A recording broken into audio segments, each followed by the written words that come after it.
کہ نبی اکرم صلی اللہ علیہ وسلم کی شخصیت کے عظمت کے مختلف پہلو ہیں۔ ایک ہے آپ کا مقام و مرتبہ اور آپ کی عظمت بحیثیت نبی، ایک ہے آپ کی عظمت، آپ کا مقام رفیع و بلند بحیثیت انسان۔ پھر انسان کی حیثیت سے بھی ایک پہلو ہے روحانیات کا، آپ کا مقام اور مرتبہ روحانی اعتبار سے، اور دوسرا پہلو ہے عام انسانی معاملات کا، جن میں کہ انسان اپنی زندگی کے دوران لامحالہ جن میں سے گزرتا ہے اور مختلف حیثیتوں سے اس دنیا میں کام کرتا ہے۔ تو یہ جو مختلف پہلو ہیں عظمت محمدی کے صلی اللہ علیہ وسلم، ان میں سے بعض پہلوؤں کے بارے میں یہ بات ہمیں اچھی طرح سمجھ لینی چاہیے کہ اس کی عظمت، آپ کی عظمت کا بیان تو درکنار، اس کا ادراک اور شعور اور فہم بھی ہمارے لیے ناممکنات میں سے ہے۔ دیکھیے سادہ سی مثال ہے کہ ایک معالج کا، ڈاکٹر کا، حکیم کا کیا مقام اور مرتبہ ہے اپنے فن میں، اس سے ظاہر ہے صرف کوئی معالج یا حکیم اور ڈاکٹر ہی جان سکتا۔ ایک انجینئر کا کیا مقام ہے اپنے فن میں، اس سے واقفیت صرف انجینئر کو حاصل ہو سکتی ہے۔ لہذا ایک نبی کی حیثیت سے محمد الرسول اللہ صلی اللہ علیہ وسلم کا کیا مقام و مرتبہ ہے، یہ صرف کسی نبی ہی کے لیے ممکن ہے کہ اس کا اندازہ کر سکے، کسی غیر نبی کے لیے یہ محال عقلی ہے۔ مزید برآں کسی بھی انسان کا کسی فن میں کیا مقام ہے، اس کا جو ایگزیکٹ تعین ہے وہ وہی شخص کر سکتا ہے جو اس فن میں اس سے بالا تر ہو، اس لیے کہ نیچے جو ہوگا وہ تو صرف دیکھے گا اوپر کی طرف، اس کے لیے یہ ممکن نہیں ہے کہ اپنے سے بلندتر مقام کے حامل شخص کا اصل مقام اور مرتبہ معین کر سکے۔ اب ظاہر بات ہے کہ نبی اکرم صلی اللہ علیہ وسلم سے بالا تر مقام کسی نبی کا نہیں، لہذا کسی نبی کے لیے بھی یہ محال عقلی ہے کہ وہ حضور کے اصل مرتبہ اور مقام کو سمجھ سکے، کجا یہ کہ عام انسان غیر نبی، اس کے لیے تو جیسا کہ میں نے عرض کیا یہ محالات عقلیہ میں سے۔ اسی طرح روحانی اعتبار سے حضور کا کیا مقام ہے، ظاہر بات ہے کہ ہم جیسے لوگوں کے لیے اس کا ادراک و شعور ممکن نہیں۔ چند باتیں میں آپ سے عرض کیے دیتا ہوں، بعض اعتبارات سے خود حضور نے اسے واضح کیا کہ یہ تمہارے لیے ناممکن ہے کہ سمجھ سکو۔ مثال کے طور پر حضور صوم وصال رکھتے تھے۔ صوم وصال اسے کہتے ہیں کہ آج روزہ رکھا اور شام کو اسے افطار نہیں کیا، وہی روزہ رات سے گزر کر پھر اگلے دن تک چلا اور اگلے دن شام کو افطار ہوا، تو یہ 2 دن کا صوم وصال ہے۔ اگر یہی بات آگے ایک اور دن چلے گی تو 3 یوم کا صوم وصال ہو جائے۔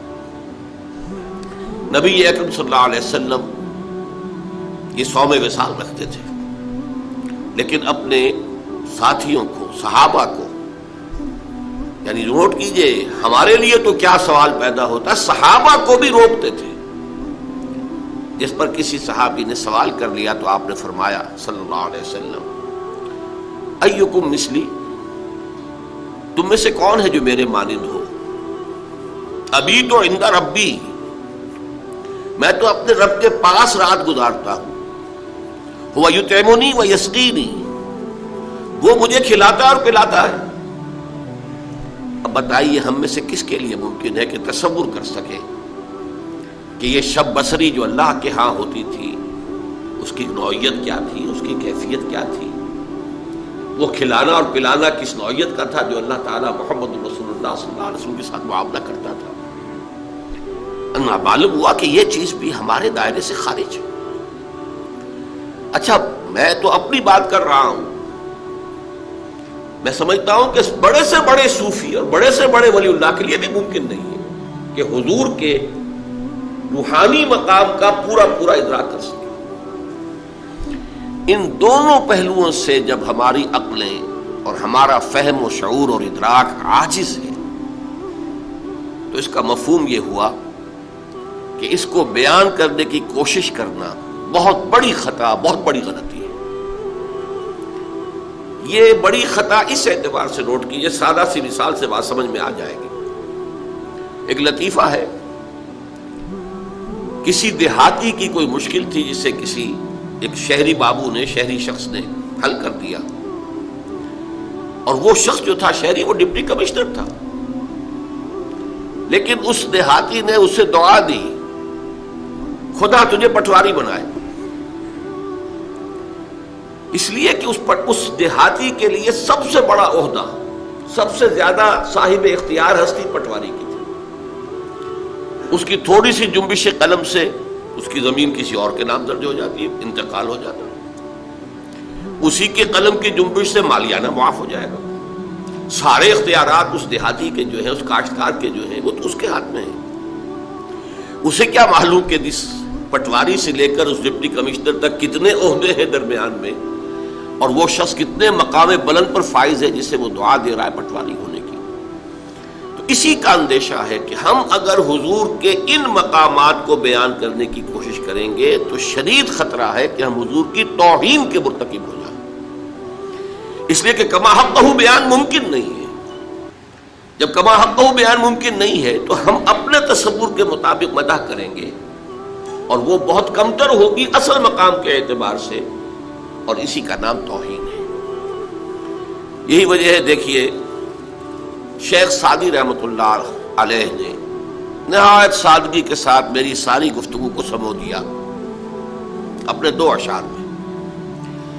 یا صاحب الجمال و یا سید البشر من وجهك المنیر لقد نور القمر لا يمكن الثناء كما كان حقه بعد از خدا بزرگ توئی. قصہ مختصر، جتنا ان کا حق ہے کہ ان کی ثنا کی جائے وہ ممکن ہی نہیں ہمارے لیے. لا يمكن الثناء كما حقه. بس ہمیں صرف یہ کہہ کر جو ہے اس بات کے دامن میں پناہ لینی ہے کہ بعد از خدا بزرگ توئی. قصہ مختصر، اللہ کے بعد آپ ہی کی ہستی ہے بلند ترین، عظیم ترین.